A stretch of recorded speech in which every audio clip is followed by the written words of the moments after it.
Le Festival d'été de Québec édition 2017 commence ce soir. C'est un des plus gros festivals de musique au monde. Mon nom est Francis Vachon, je suis photojournaliste et je vais vous montrer qu'est-ce qu'on amène dans son sac lorsqu'on photographie des bandes importantes telles que Metallica, Muse, The Who, Backstreet Boys pour une période de 10 jours.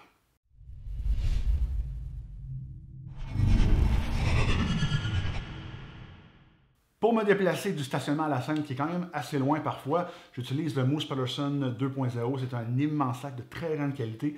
J'en ai fait un test dans un précédent vidéo. Vous aurez la description pour aller le consulter dans la description de ce vidéo. Qu'est-ce qu'on a là-dedans? En fait, le sac est tellement immense, tellement gros que je peux transporter mon arme principale déjà montée. Donc, une 6D. Avec ma 300 mm et le pare-soleil déjà monté, j'ai juste à le sortir du sac et voilà, je suis prêt à aller à la guerre. Je n'ai pas les mains très stables, alors moi je ne peux pas travailler sans un bon monopode que je vais monter sur ma 300 mm. J'en ai absolument besoin.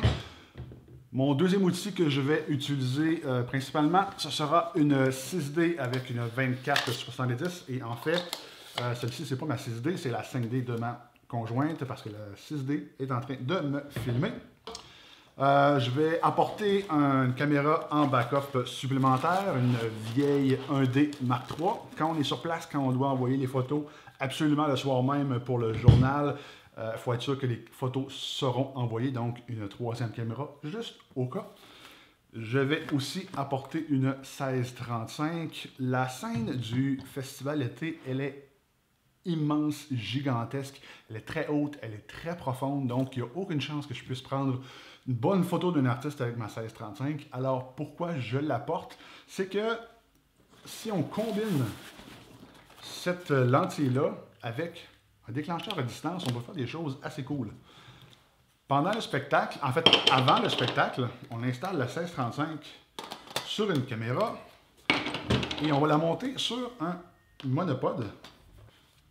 On attache le déclencheur à distance et on peut aller jouer au-dessus de la foule, les premières rangées.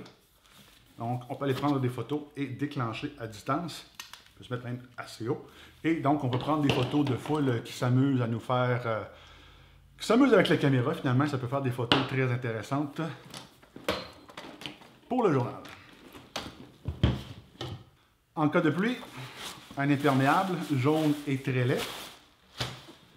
Pour mes caméras, j'ai un rain cover, donc je ne sais pas c'est quoi le terme français exact, mais en fait ça protège lentille et caméra en même temps.